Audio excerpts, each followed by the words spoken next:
존경하고 사랑하는 우리 국민 여러분 반갑습니다. 기본소득당 대표 용혜인입니다. 네, 오늘은 3.15 의거가 65주년을 맞는 날입니다.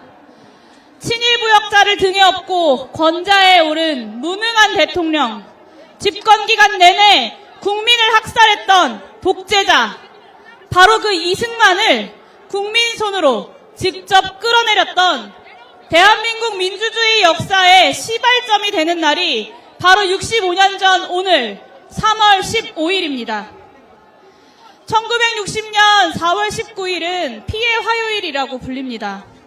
우리가 서 있는 지금 이곳으로부터 직선거리로 1km밖에 떨어져 있지 않은 청와대 앞 경무대 광장에서 이승만 정권의 총격 난사에 100여 명의 청년이 목숨을 잃었기 때문입니다. 그런데 윤석열 대통령과 오세훈 서울시장은 이승만 정권의 총부리에 수많은 청년들이 쓰러졌던 바로 이 현장에 독재자 이승만을 기리는 기념관을 세우려고 했습니다. 지금 우리 뒤에 펼쳐진 송현광장이 바로 오세훈 시장이 내세웠던 부지였습니다. 4.19 민주 이념에 대해서 전혀 이해하지 못했던 대통령이 한 일이라고는 뉴라이트 이념에 사로잡혀서 민주공화국의 역사를 지우려고 했던 것이 지난 3년의 전부였습니다. 독립운동을 건국운동이라고 칭하고 대한민국 헌법을 부정하는 역사관을 부끄럼 없이 내세우더니 5.16 군사쿠데타를 혁명이라고 주장했었던 박선영 같은 자를 진화위원장 자리에 앉혔습니다. 끝내 12월 3일에는 친일 쿠데타로 대한민국 역사의 시계를 과거로 돌리려고 했습니다. 본인을 위해서라면 4.4.5.2 개헌으로 헌법을 유린하고 국민들에게 총부리를 겨누는 것도 마다하지 않았던 이승만을 찬양하더니 결국 윤석열은 스스로 이승만이 되겠다 작정했던 것입니다. 하지만 윤석열이 제 아무리 지우려고 해도 민주공화국의 역사는 흐려지지도 않습니다. 지워지지도 않습니다. 이승만의 총칼에 맨몸으로 맞섰던 4.19 영령들이 끝내 승리한 것처럼 12월 3일 장갑차와 군대를 맨몸으로 막아선 우리 국민들이 이번 싸움에서도 반드시 승리할 것입니다.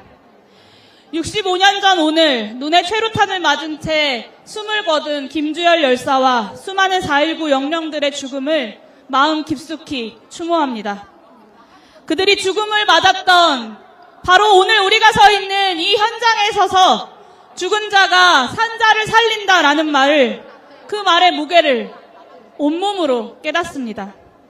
동시에 산자인 우리가 죽은 자들을 기억하고 과거의 역사를 올바르게 마주했기 때문에 우리가 쿠데타를 함께 막아낼 수 있었다는 사실도 깨닫습니다. 헌법재판소에 요구합니다. 12.3 내란의 결말이 윤석열 파면과 내란 세력의 완전한 청산으로 남도록, 그래서 민주공화국의 역사가 다시 힘차게 흘러갈 수 있도록 헌법재판소는 즉각 피청구인 윤석열을 파면하시기 바랍니다. 그것이 4.19 민주이념을 계승하고 있는 대한민국 헌법을 수호해야 할 헌법재판소의 책무이지 않겠습니까? 국민 여러분, 대한민국의 유구한 역사와 전통이 있습니다. 그 유구한 역사와 전통에 빛나는 대한국민으로서 민주공화국의 역사를 더욱더 굳건하게 함께 지켜냅시다. 그리고 그 의지를 담아서 우리 오늘도 함께 외칩시다. 피청구인 윤석열을 즉각 파면하라! 감사합니다. 국민 여러분 안녕하십니까? 더불어민주당 정책위원회 의장 진성준입니다.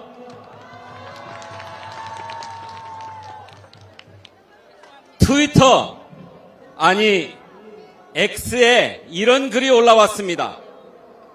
최상목이 최상이 되려면 어떻게 해야 할까? 목을 날리면 된다. 재치가 넘치는 글이라서 무심코 좋아요를 누리려다가 멈칫했습니다. 최상목 부기자는 글에 진성준이가 좋아요를 눌렀다고 국민의힘이 난리를 칠 것 같아서 꾹 참았습니다. 왜 이런 글이 SNS에 올라오는가? 우리 국민이 이렇게 묻고 있기 때문이라고 저는 생각합니다. 최상목, 당신 뭔데? 어제 최상목 대행이 치안관계 장관회의라고 하는 것을 열었습니다. 그 자리에서 헌법재판소가 어떤 결정을 해도 모든 국민이 이를 존중하고 수용해야 한다, 이렇게 말했습니다.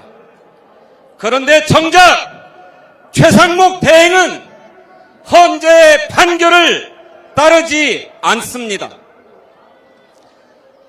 최상목 대행은 지금 이 순간까지도 마은혁 헌법재판관을 임명하지 않고 있습니다. 마용주 대법관도 마찬가지입니다. 그렇지만 이렇게 마은혁을 임명하지 않는 것은 헌법 위반이라고 헌법재판소가 판결하지 않았습니까? 그러니까 우리 국민이 묻는 것입니다. 최상목, 당신 뭔데? 작년 12월 10일 국회가 내란에 대한 상설특검을 의결했습니다.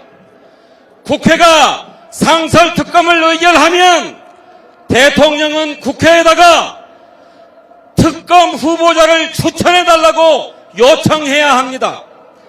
그런데 최상목 대행은 석 달이 넘도록 추천 의뢰를 하지 않고 있습니다. 법을 정면으로 어기고 있는 것입니다. 그러니까 우리 국민이 묻고 있습니다. 최상목, 당신 뭔데?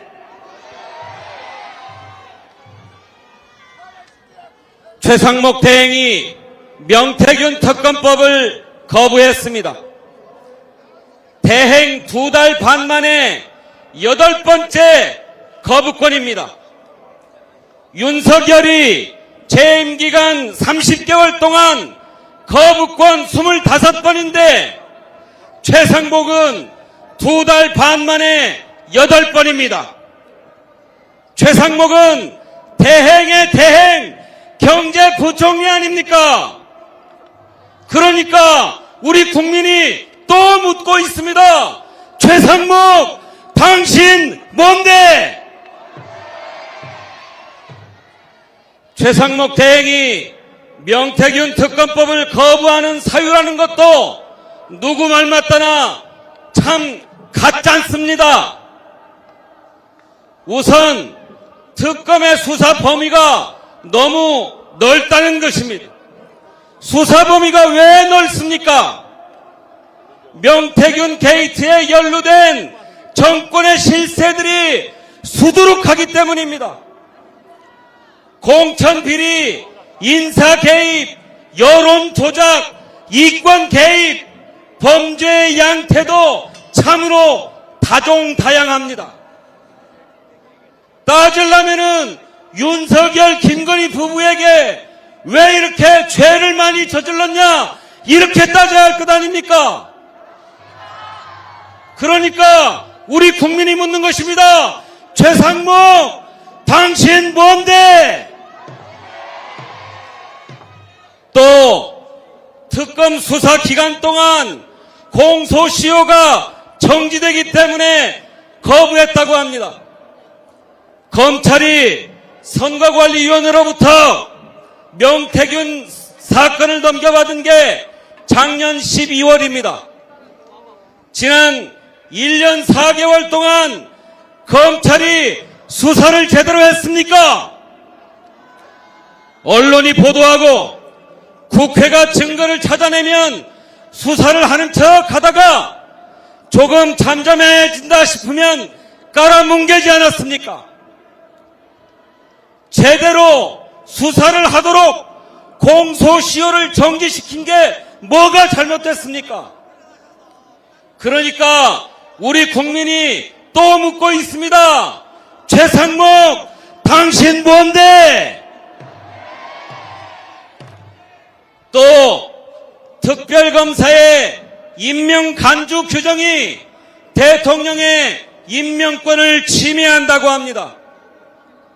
마은혁 재판관처럼 헌재가 위헌이라고 판결을 해도 임명을 하지 않으니까 임명 간주 규정을 넣은 것 아닙니까? 상설특검처럼 법률에 규정이 딱 되어 있어도 추천 의뢰를 하지 않으니까 임명 간주 규정을 넣은 것 아닙니까? 누구 때문에 그렇게 한 것입니까? 최상목 때문 아닙니까? 그러니까 우리 국민이 묻고 있습니다. 최상목, 당신 뭔데?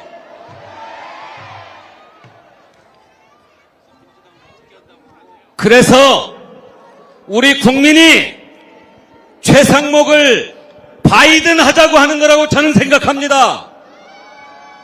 최상목, 바이든 하십시다. 윤석열이 파면되고 나면 반드시 최상목의 죄를 물읍시다. 진성준이 앞장서겠습니다. 최상목이 최상이 되려면 목을 날려야 한다고 했던 그분께 좋아요 눌러드리지 못해서 미안하다는 말씀 전합니다. 감사합니다.